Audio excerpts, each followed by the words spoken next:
গতকাল মহেশতলার একটা বেহাল স্বাস্থ্যকেন্দ্রের ছবি দেখেছিলাম, আজ দেখাবো বাঁকুড়ার স্বাস্থ্যকেন্দ্রের স্বাস্থ্যে খারাপ, চারিদিকে ঝোপ জঙ্গল, স্টাফ কোয়ার্টার এখন পরিত্যক্ত। অভিযোগ, সন্ধ্যের পর এখানে বসে মদ জুয়ার আসর।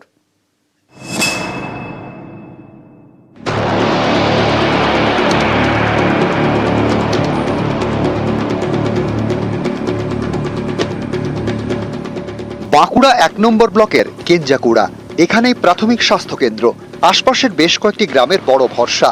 এই প্রাথমিক স্বাস্থ্যকেন্দ্রের স্বাস্থ্যটাই ভেঙে পড়েছে।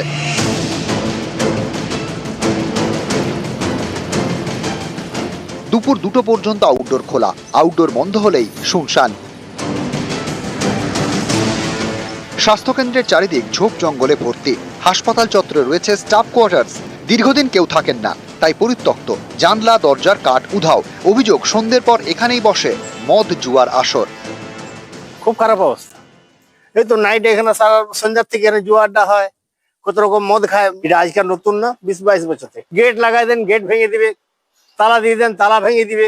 কলে টুটি লাগাই দেন, টুটি খুলে নিয়ে চলে যাবে। স্বাস্থ্যকেন্দ্রে ঝোপঝাড়, থমথমে পরিবেশ। আতঙ্কে থাকেন স্বাস্থ্যকর্মীরাও। কাজ করছি কিন্তু আমাদের কোনো সিকিউরিটির ব্যবস্থা নেই। আমরা সবসময় ভয়েই থাকি। ড্রিঙ্ক করে প্রত্যেক দিন প্রত্যেকটা পাবলিক আসে, এতে আমাদের ভয়, কাজ করতে আমাদের ভীষণই অসুবিধা হচ্ছে। কোয়ার্টার গুলো তো মানে না থাকার জন্য, মানুষ না থাকলে যা হয়। মেয়ে তো যে কোনো সময় মনে হতে পারে যে আমরা ইনসিকিউর, কখনো যদি আমরা একা ডিউটি করি সেক্ষেত্রে আমাদের কি হতে পারে, সেটা তো অবশ্যই আমাদের কাছে একটা চিন্তার কারণ।